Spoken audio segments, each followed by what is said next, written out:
in his conversations in Afghanistan, a very clear anti-Americanism. Yeah. He just didn't focus it operationally Right. until '96. I appreciate that the security angle is one of the most important angles, and it also happened to be your primary goal. But you don't think that sometimes politics also can contribute to either the compromising of a certain security situation? Certainly there are some experts, security experts out there, or before security policy makers who would argue that, you know, something along the lines that just because bin Laden advocated whatever this Palestinian issue, right, or the Arab rulers, or whatever, that these causes don't really need to be addressed? Oh no, absolutely not. He's a smart man. He picked issues that would have resonance around the world, and particularly to the community he was targeting. Obviously, it's perfectly legitimate to have problems with the U.S. policy in any part of the world, whether it be with Israel, with our Gulf allies, or anyone else. And so he recognizes there were policy issues that had a certain degree of popularity, and he raised those. I would be careful to say, though, that would legitimize his action, that he was able to pick certain policy issues and raise them. I would also be careful not to say that if those issues were resolved, that he would go away. He might pick some other issues.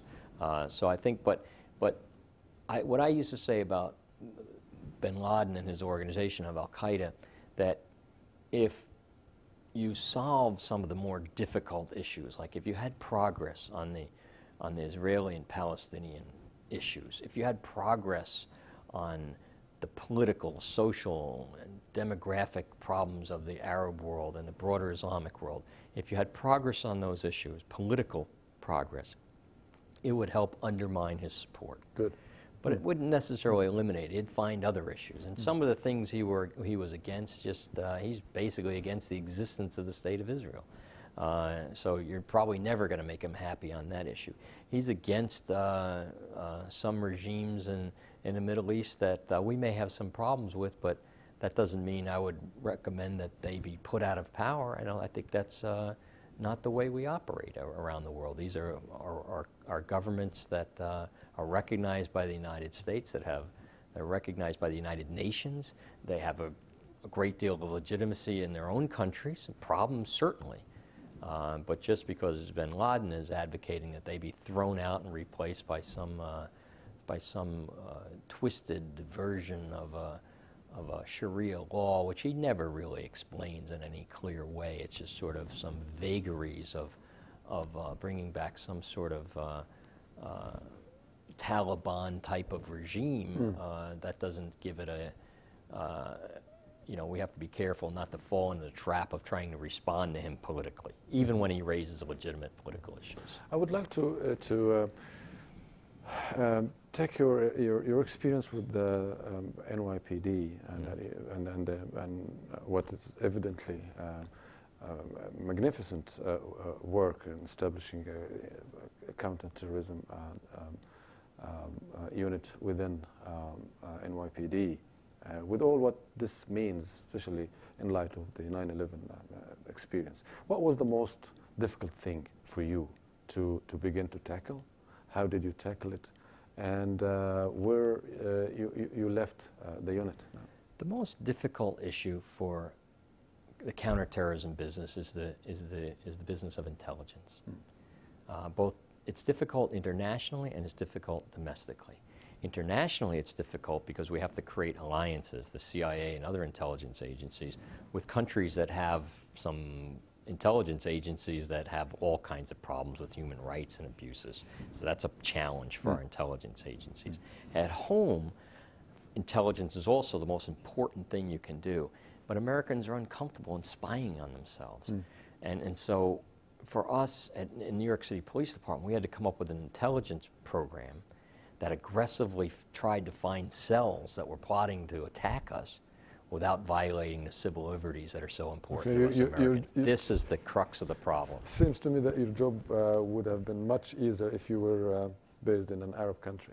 Well, I think that's I think many Arab countries now have a much more sophisticated understanding of civil liberties and the rule of law in their intelligence operations. As a matter of fact, I work with many of them, and they've come a long way from the old days where they might have ignored some of that, and they recognize that in the long term, if you respect the rule of law and the rights of your population while pursuing intelligence operation, in the long term it's better than illegal arrests and torture or any other pressure on people. That just makes the problem bigger in the long term. So I think in many parts of the world, including the Arab world, they're understanding that. And again, it's not perfect, and it varies country by country, but some of the countries I work with in that part of the world understand that. Right. That if they can be very aggressive, but within the rule of law. And maybe it's not, they feel it's maybe easier to just arrest this guy without any real charges and maybe turn him upside down to get him to talk and get a short-term bit of information, but in the long term, that's really the wrong way to go. But Mike, it still does happen. It does and that happen. was the very idea behind a program like the Extraordinary Rendition Program, for instance.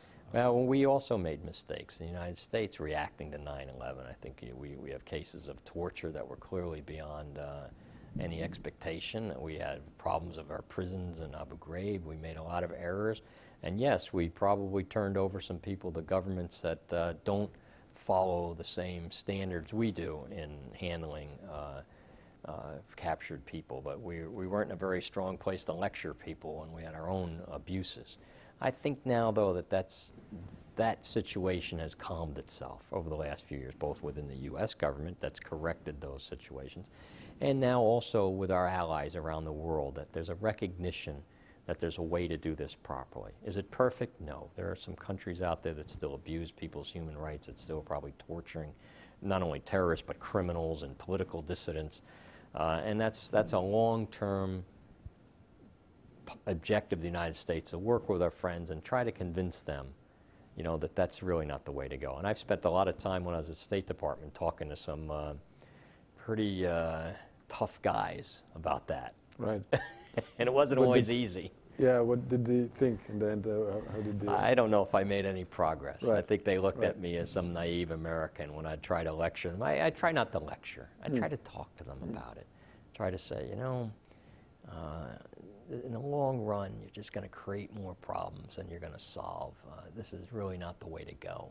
And it's just going to embarrass your government if you get caught. And it's just that I try to have this conversation with them, and rather than lecture them as this, you know, smarty pants American. That wouldn't work at all. Right.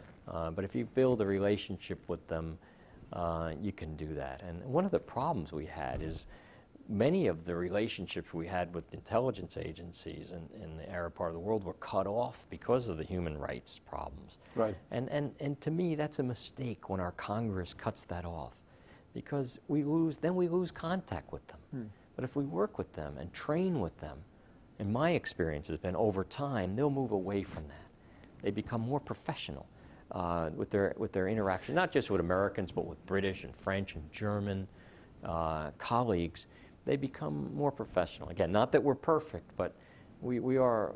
It's that partnership that changes those organizations over time. Well, let's talk about, you know, why. I mean, everybody knows about it. Let's talk about some Arab countries, for instance. Here. And I believe it's all over the Arab world anyway. Right. Well, countries like Egypt, Syria, Tunisia, Morocco, Libya.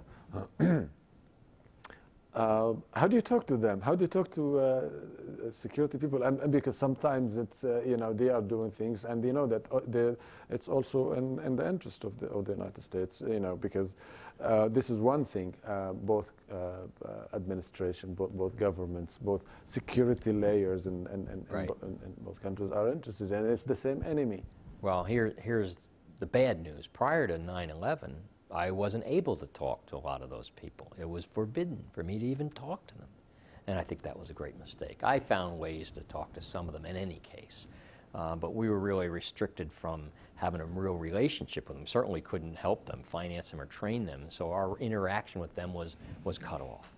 Now, since then, our interaction has become much more robust, because after 9/11, a lot of the rules were thrown out as we started to go after Al-Qaeda, and we knew we had to have alliances with some of the countries you mentioned.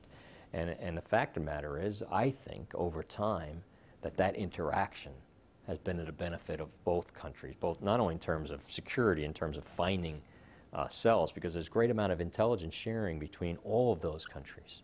And even some of our enemies in other areas or people we have a great problems. You find cooperation, intelligence, for instance, with the Libyans or the Syrians. You find a great deal of cooperation because they had a common enemy, which was Al-Qaeda.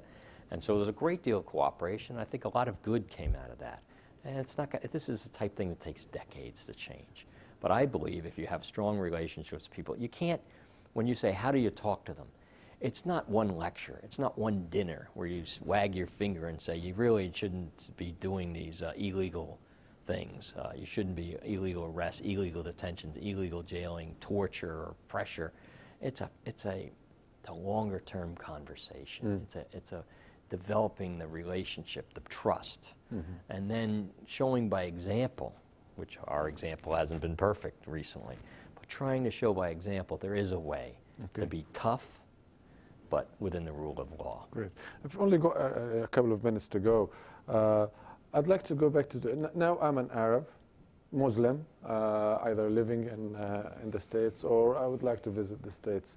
Profiling is inevitable, isn't it? It is, and unfortunately that's going to be the case for a while. And because if you don't profile, then all the other Americans say, why are you this little lady in a wheelchair you're tossing upside down, searching? And there will be some profiling, and it's sort of natural. Most terrorists are men between the ages of about 18 and 27. But I can tell you this, with the advent of more and more U.S. homegrown converts, you can no longer have a profile of a brown Arabic-speaking male that just doesn't fit the profile. Some of these guys, like these people that impress in the U.S. are African-American or white, and so you have to look for behavioral profiles rather than ethnic profiles. And quite frankly, we now see a resurgence of some sort of domestic right-wing extremists that could be violent, like Timothy McVeigh, the American who blew up the buildings at Oklahoma City, killed hundreds of Americans. He was a white, male, blue-eyed, blonde-haired, all-American boy who was a killer. So it's dangerous to profile one certain type. You profile behaviors, and you look for people. You look for organizations, and that's really what makes you successful. So we've got like 20 more years. I think the Al-Qaeda movement is going to be around at least 20 years, 20 to 40 years. But I also believe that over that period, their power will diminish. I think every once in a while you'll see a spike. You're going to see an attack here or an attack here, but we should just keep that in perspective. This is not World War IV, as some people refer to. This is not representative of a huge movement. This is not, there's no governments that are supporting them. They're a menace, they're violent, they're going to kill people, but it's a threat that we can manage if we stay calm yet focused. Mike Sheehan, thank you very much for your time. It was a pleasure. Thank you, sir.